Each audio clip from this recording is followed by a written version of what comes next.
Hi, everyone. Welcome to This One's Dedicated To. My name's Chris Barton. And I'm Jennifer Ziegler, and we both write books for young people. And we love talking with fellow authors. We especially love talking about the people, the connections behind their books, the people who have inspired them to become writers, people who help them be published, and the people who inspired their stories. And many of these people are often addressed in the dedications. And that's what This One's Dedicated To is all about. Today, we're here with our friend Rita Williams-Garcia to talk about her brand new book, A Sitting in St. James. Hello, Rita. Hi, Rita. Hello, hello, and thank you for inviting me to talk about my book. Yay! We're delighted to have you. We're so excited. Would you mind kicking us off by reading aloud the dedication in your book? Okay, well, I just happen to have this lovely copy of my book, and and my dedication reads, "For my ancestors, Alexander and Mahalia Lloyd, and Dean and Mariah Edwards." It's wonderful.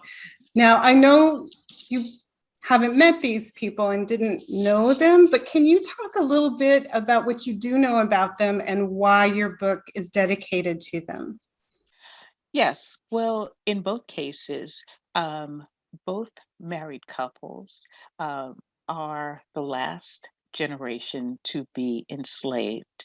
And so we always look back to them and look up to them as those who made it possible for us to be here. Dean and Mariah Edwards are on my maternal side, my mother's side of the family, and they are my great grandparents. After freedom, um, they bought land. They bought land and they continued to buy land as they had children. They had, I believe, they had 13 children, 13 or 11. They were also Dean was the bishop of the church that he had founded, an African Methodist Episcopalian church. They were community leaders, and community was very big, as people stayed together even after they were emancipated. And then on my father's side, there is Alexander and Mahalia Lloyd.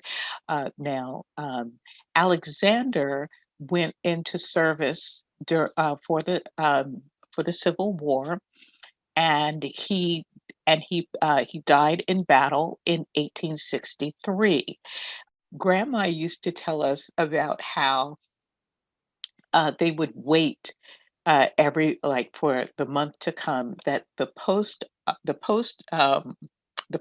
woman, it was a woman, who would ride on her mule and come and deliver the mail. She would be delivering the pension, and my great three times great grandmother could not write, so she would sign with an X, and she told her children and their children that they would always know how to write. That was the one thing they had to learn, to write their names and to read and to know their numbers so they would not be cheated.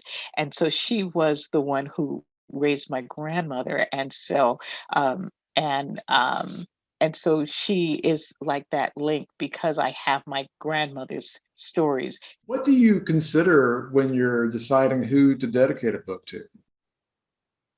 Usually, it's first and foremost, it's family, Mhm. um, and um, and the my tie to family members and that book. For example, One Crazy Summer was dedicated to my cousins who were involved in the Black Panther movement and Black nationalism back in the 1960s. So I dedicated that book to them. Um, and so, yeah, I pretty much do it along those lines. Like when I think about um, who most relates to the subject matter, and occasionally it's friends, um, but I always think of family first. So, did you know from the get go that you were going to dedicate this book to your ancestors? Oh, yes, yes. I knew I was going to dedicate this book to my ancestors because I don't think plain folk are saluted enough, and we would not be here without them. And it's very easy to salute people who do the grand thing, who lead the revolution, who they do all the grand things that have advance freedom and rights. But the everyday people who endured, who in spite of, um, for me, those are the heroes because they carried us through. They carried us from one generation on to the next, giving us their values and most important, giving their love. When in many times, like it was hard because you didn't have family time in the same way, you know, and that everything that you had to do was the subject of someone else's will and needs. And so I think this is why Thisbe is as she is. She's a character in this book. That it's not that she does the grand thing or that she says this great thing that just really puts everybody in their place and all of that. It's that she she survived and she found her way of survival, and she made use of while she was under Madame's servitude.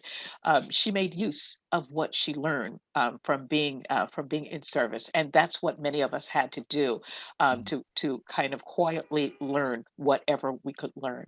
And so it was just very important for me to salute someone whose job might have been to scrub all the floors and and do all the housework um and kill the dinner and make it and so forth and so on, or someone whose job was to simply work that cane from sun up to sundown.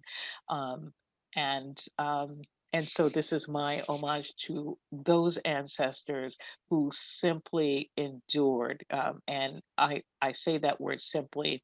Um, that is definitely not the right word, but those who endured. I know you cannot present this dedication to your ancestors. They are no longer here, but are there people, specific people that you are hoping will see this dedication? I've been sharing my work with my ancestors every time that I wash my hands during the pandemic.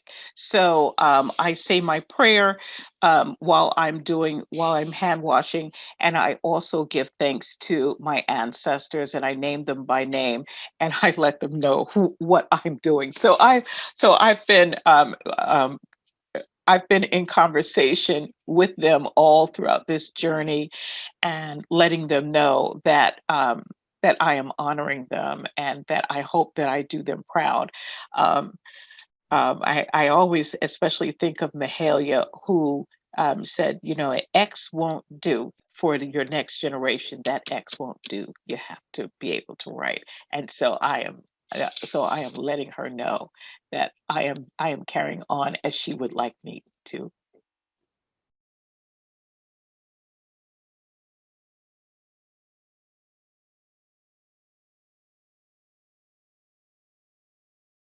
I think I would definitely like to send copies to the elders on both sides of my family, just as something to hand down. And even though this is not our story per se, because we're not Creole, we're not from that culture, but just to say that we have all we have all come through and we continue to rise and to bring our generations with us.